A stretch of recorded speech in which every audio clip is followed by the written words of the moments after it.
जब तक नियम को अपना सर्वस्व नहीं मानते तब तक प्रेम की प्राप्ति नहीं होती। नियम से आसक्ति हो जाती है। ये तो उपासना है। अगर वासना भी नियम से की जाए तो उसमें आसक्ति हो जाती है। मानो एक कोई तंबाकू है, वो खा रहा है, उसके खाते खाते इतनी आसक्ति हो जाएगी कि उसको लगेगा मैं इसके बिना जी नहीं सकता। ये नियम में पावर है, ये नियम में सामर्थ्य है। असत वस्तुओं का सेवन अगर नियम पूर्वक किया जाए तो ऐसा अनुभव कराने लगती है कि मैं उनके बिना रह नहीं सकता। तो यदि हम सच्चिदानंद प्रभु का भजन का नियम करें तो नियम में इतनी सामर्थ्य है कि कुछ समय के बाद आप भजन के बिना रह नहीं सकते, आपकी भजन में आसक्ति हो जाएगी। पर नियम पालन के लिए हर कष्ट सहना, यही तपस्या है। जिस नियम को हम लें उस नियम पालन करने के लिए चाहे हमें जितना कष्ट मिले, हम अपने नियम को न तोड़ें। तो नियम से भगवान प्रसन्न हो जाते हैं, क्योंकि नियम से ही प्रेम की प्राप्ति होती है।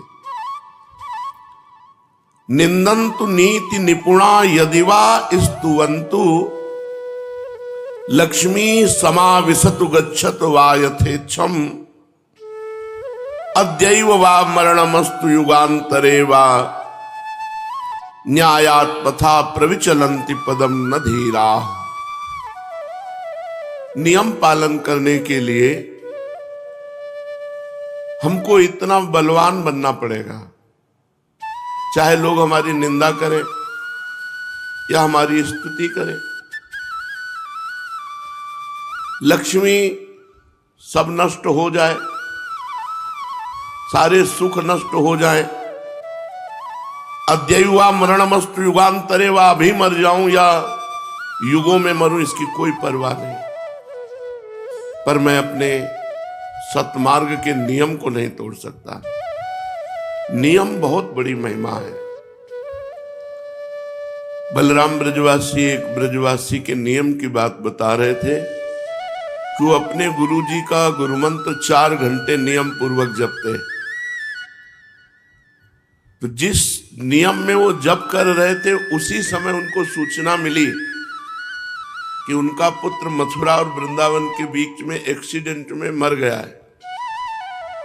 वो आसन से खड़े नहीं हुए, आचमन किया और परिवार वालों को कहा जाओ अब तो मर ही गए हैं, उनकी अंत्येष्टि क्रिया की व्यवस्था करो, हमारा नियम पूरा हो जाएगा तब उठ के हम आएंगे। कितनी बड़ी बात है कि एक पुत्र, वो भी मरणासन अवस्था में, और हम उस समय नियम का पालन करने की बात करें। धीरा वही धैर्यवान है जो अपने नियम का पालन करे। नियम के पालन में देवता भी विघ्न डालते हैं, माया भी विघ्न डालती है, पर जो नियम ले कम से कम 12 वर्ष तक उसका पालन करे तो बहुत बहुत लाभ उसे प्राप्त होगा। आज किसी की आध्यात्मिक विशेष उन्नति इसीलिए नहीं दिखाई देती, नियम की पूर्ति की तरफ किसी का चिंतन नहीं है। हमारा नियम है, हम इतने बजे जगते हैं, इतने माला करते हैं, इतना पाठ करते हैं, सत्संग जाते हैं, अमुक अमुक हमारी दिनचर्या है। मनाया माला चला ली, मनाया नहीं। नियम चैतन्य महाप्रभु जिनका पावन चरित्र आप सुन रहे हैं, नियम बना दिया, पूरी रात श्रीवास के घर कीर्तन होगा। तुमुल ध्वनि से, उच्च ध्वनि से मृदंग, झांझ, ढफ आदि बजते, महाप्रभु बीच में हरि बोल और महामंत्र का कीर्तन अमृत में। आसपास के जो लोग थे, जो श्रद्धावान थे, उनके हृदय में उत्साह प्रकट हुआ कि काश अगर ये दरवाजा बंद करके कीर्तन न करते तो हम लोग भी सम्मिलित हो जाते। तो जो अनाधिकारी थे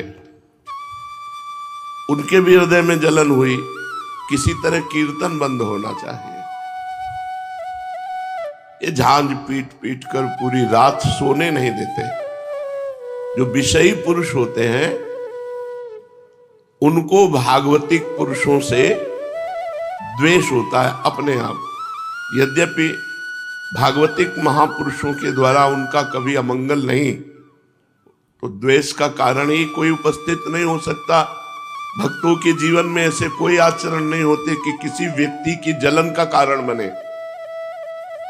पर जो विषयी होते हैं, पापात्मा होते हैं, उनका स्वाभाविक भक्तों से द्वेष होता है। ये प्रकृति है, ये स्वभाव है। महाप्रभु को भी नहीं बख्शा।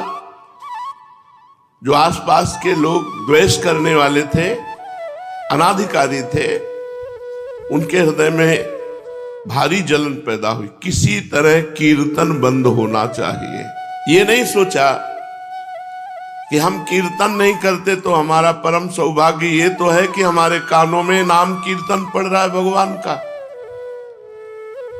जो गति कीर्तन करने वालों की होती है वही गति कीर्तन सुनने वालों की होती है। जो कथन का फल है वही श्रवण का फल है। जो भावुक लोग थे उनके हृदय में संकीर्तन को देखने की उत्सुकता उत्पन्न हुई। ये नियम बहुत दोनों को अखरने लगा। जो अनाधिकारी द्वेष भाव रखने वाले थे उनके हृदय में तो अखरने लगा कि पूरी रात ढोल पीटते हैं, जान पीटते हैं, नींद नहीं आती। जो अधिकारी भावुक जन थे उनको कि बस चयन किए हुए भक्त जनों को अंदर कर लिया और दरवाजा बंद कर लिया। ये क्या है? अरे खुला कीर्तन करो जिससे हम भी आनंदित हो। दोनों भाव वालों को झुंझलाहट पैदा हो गई। श्रद्धावान अपनी झुंझलाहट को रोककर धैर्य पूर्वक कि कभी तो ऐसा अवसर आएगा कि कीर्तन घर के बाहर होगा तो हम भी आनंद ले लेंगे, वो प्रतीक्षा करने लगे। नम्रता पूर्वक भगवान से प्रार्थना करने लगे कि कभी हमें भी कीर्तन में सम्मिलित होने का अवसर मिले। जो नियम पालन करते हैं उनमें एक विशेष सामर्थ्य प्रकट हो जाती है। उत्तरोत्तर अध्यात्म की उन्नति होती है और वो प्रभु के चरणारविंद तक पहुंच जाते हैं, नियम पालन करने वाला। किंतु जो नियम का पालन नहीं कर पाते हैं तो उनको काम क्रोध आदि परास्त कर देते हैं। बहुत पॉइंट की बात है। जो नियम निष्ठ नहीं होते उन्हें काम क्रोध आदि परास्त कर देते हैं। अपनी दिनचर्या की फिर मौज मस्ती, तो इन्हें काम क्रोध आदि इनको परास्त कर देंगे। ये सब मरे हुए हैं। जिनके मन में भागवतिक उत्साह नहीं, भजन का उत्साह नहीं, भगवत चर्चा सुनने की अंदर तृष्णा नहीं, वो मरा हुआ जीवन है। जिन हरि भगति हृदय नहीं आनी, जीवित सौ समान ते प्राणी। वो मुर्दे के समान है जिसके हृदय में भगवान की भक्ति नहीं। जो संकीर्तन को विघ्न रूप समझ रहे थे, यार रात भर ऐसा होता है। जहां भागवतिक नियम होता है वहां द्वेष पैदा हो जाता है उन लोगों के हृदय में जो विषय होते हैं। द्वेष स्वाभाविक प्रकट हो जाता है, ये प्रकृति है। बहुत से शत्रु भाव रखने लगे महाप्रभु के प्रति। ये कीर्तन बंद होना चाहिए। वैष्णवों को देखते ही रुद्र दृष्टि से जहां शाम हुई, ढोल मंजीर आदि लेकर वैष्णव जन एकत्रित होने लगे श्रीवास के घर में, तो जो विद्वेषी थे उनके हृदय में जलन पैदा हुई कि किसी तरह कीर्तन बंद होना चाहिए। अब ऐसे लोग संकीर्तन का विरुद्ध प्रचार करने लगे और भगवान की इस प्रकृति में सबको सपोर्ट मिलता है। सबको देखो, देश रक्षा के लिए प्राण समर्पित करने वाले, राष्ट्र सैनिक बनने का उत्साह रखते हैं, तो आतंकवाद में भी प्राण समर्पित करने वाले हैं, उनकी भी फौज है। ये प्रकृति ऐसी है कि सबका सपोर्ट कर देती है। अब वो लोग शुरू हुए कि अरे पूरी रात भर न जाने क्या क्या होता है श्रीवास के घर में।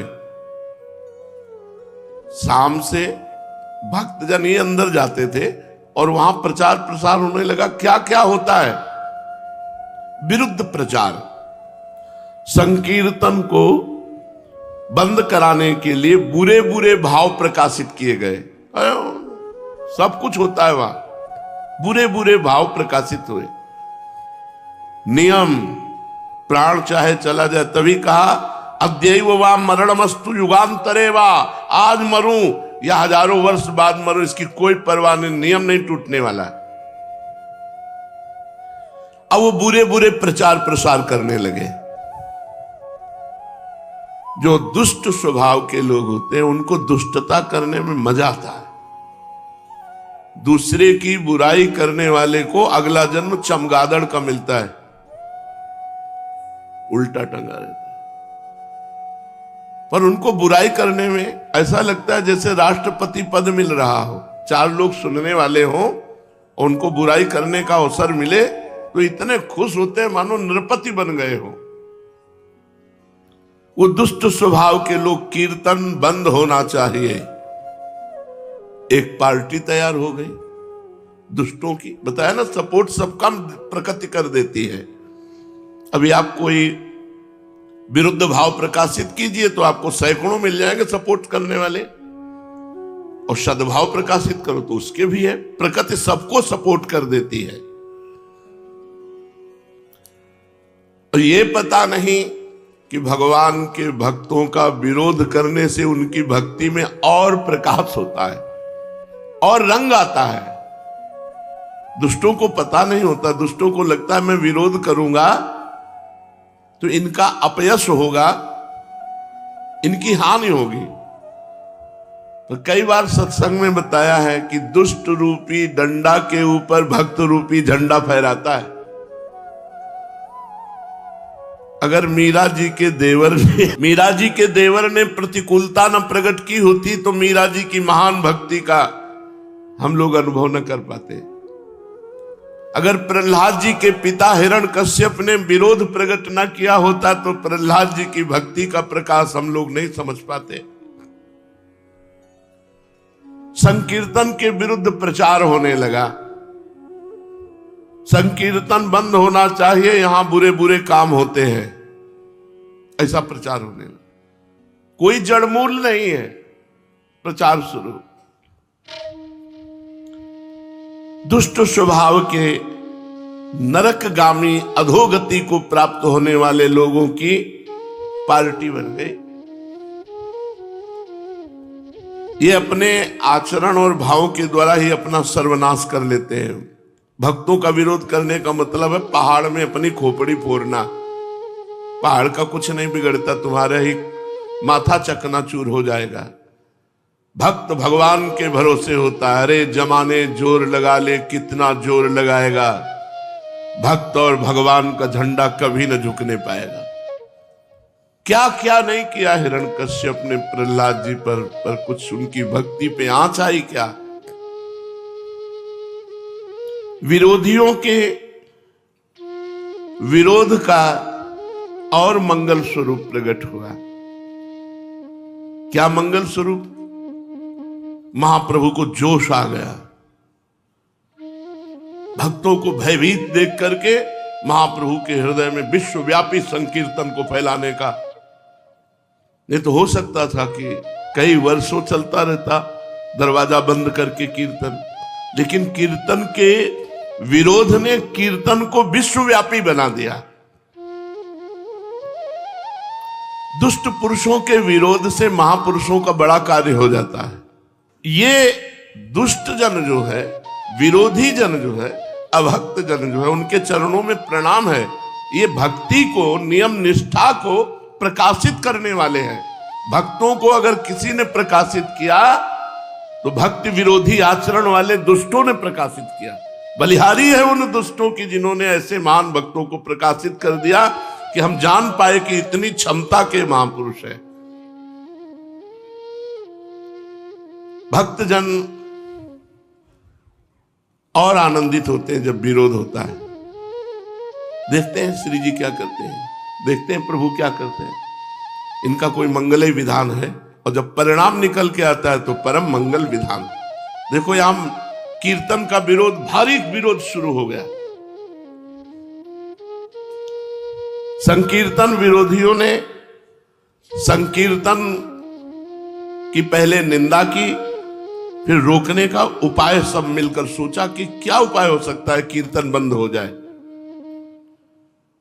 संकीर्तन के विरुद्ध निंदा करना और ये उपाय सोचना किस तरह से इन भक्तों को भय प्राप्त हो जाए और ये कीर्तन बंद कर दे। महाप्रभु को इसकी कोई परवाह नहीं। श्री कृष्ण संकीर्तन में सदा संलग्न रहने लगे। सैकड़ों लोग विरोधी हो गए कीर्तन के। रात्रि भर संकीर्तन होता, भक्तगण जोर से हरि बोल की ध्वनि करते। आसपास के लोग दुष्टों के संग में हो गए क्योंकि नींद नहीं, नींद में दखल पड़ता। भांति भांति से कीर्तन के विरुद्ध भाव फैलाने लगे। कोई कहता ये लोग रात्रि भर ढोल पीटते हैं, चिल्लाते हैं, नींद नहीं आती, सोना हराम कर दिया। कोई कहता है योग तपस्या ज्ञान तो कुछ जानते नहीं है, इकट्ठे हो गए बोल चिल्लाते हैं। चिल्लाना ही ये भक्ति समझते हैं। कोई बीच में कहता जी पूरी हत्या की जड़ तो ये श्री बास है, ये भीख की रोटी खाता है और रात्रि भर अपने घर में कीर्तन कराता है, पूरा मोहल्ला परेशान है। 10-20 लोग ऐसे बैठ गए, कीर्तन का आनंद नहीं ले रहे, निंदा कर रहे बैठकर, कीर्तन का विरोध की भावना। अब ये प्रचार प्रसार आपस में निंदा स्तुति का होते होते काजी के पास पहुंचा। कुछ लोगों ने काजी से रिपोर्ट की कि श्रीवास के घर रात्रि भर बड़ा उपद्रव होता है, वहां जो नहीं होना चाहिए वो भी होता है, आप इस पर दखल डालिए। अब दुष्टों को तो बड़ा आनंद हुआ। अब ये प्रचार करने लगे कि राजा की तरफ से कीर्तन करने वालों के लिए फौज भेजी गई है और वो आएंगे, कीर्तन करने वालों को बांध कर ले जाएंगे, सजा देंगे, जेल में डाल देंगे और श्रीवास का घर तो तोड़ फोड़ करके गंगा जी में बहा देंगे। कीर्तन करने वालों की अब खैर नहीं। ऐसे पूरे नवद्वीप में खबर फैल गई जब काजी को सूचना मिली। अब आई है नियम की परीक्षा की घड़ी। अब उनमें जो कुछ हल्के भाव वाले थे उन्होंने कहा भाई कृष्ण कृष्ण जपना तो हम जप लेंगे अब, लेकिन राजा के डंडे कौन खाएगा, जेल में कौन बंद होगा। तो श्रीवास जी के घर आना बंद कर दिया। उनमें जो कच्चे दिल वाले थे, भाई हम तो कीर्तन करते, हमारा तो कोई दोष नहीं, हम तो साफ कह देंगे कि हम भाई अब आज से कीर्तन में नहीं जाएंगे। और सही बात है, किवाड़ बंद करके कीर्तन करने की जरूरत क्या है। कुछ कमजोर दिल वाले जो थे वो उधर ही सपोर्ट में हो गए भयवश। ऐसा नहीं होना चाहिए। अच्छा, कुछ लोग होते हैं दो मुंह वाले, इधर भी मौजली उधर भी मौजली।